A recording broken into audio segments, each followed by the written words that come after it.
Vice President Kamala Harris appeared tongue-tied during a Wednesday speech at the White House as she was discussing federal investment in workforce development.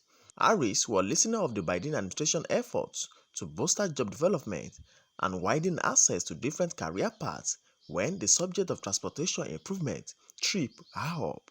Harris also touched on the politically devastating inflation number that came out earlier the same day.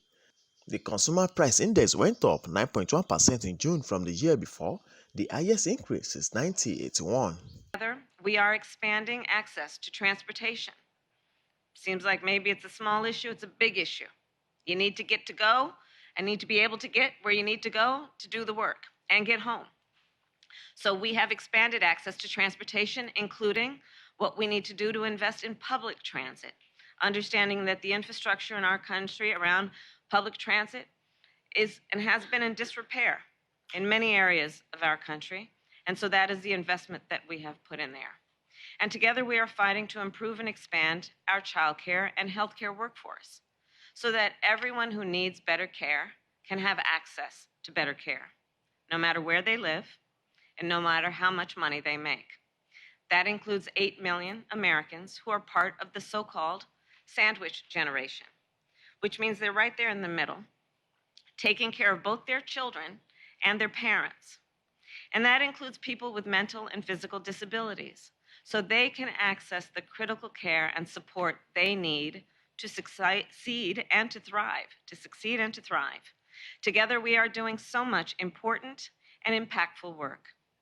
And we have therefore convened this summit with these extraordinary leaders so they can share their stories and share the stories of the people they represent. And so we can discuss how we can continue to work together on behalf of the working people of our nation.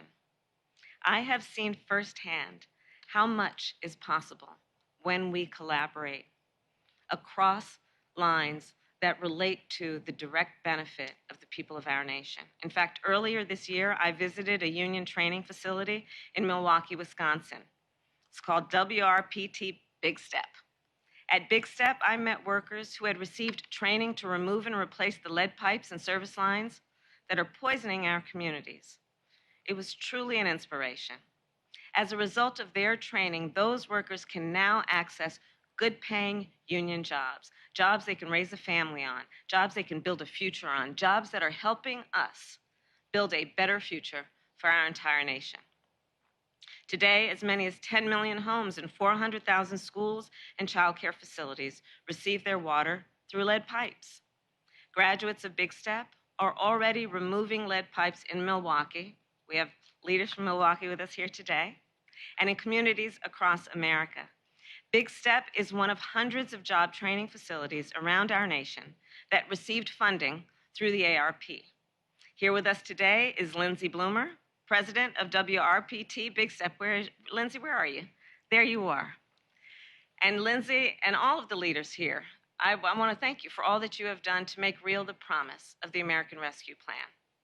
Since President Joe Biden and I took office, we have accomplished so much with your help, but we still have more to do.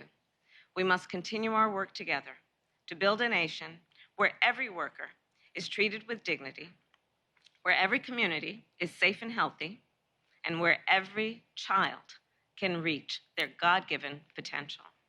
Because every person in our nation, no matter where they start, deserves the opportunity to succeed and to thrive. That is the future we are all fighting for.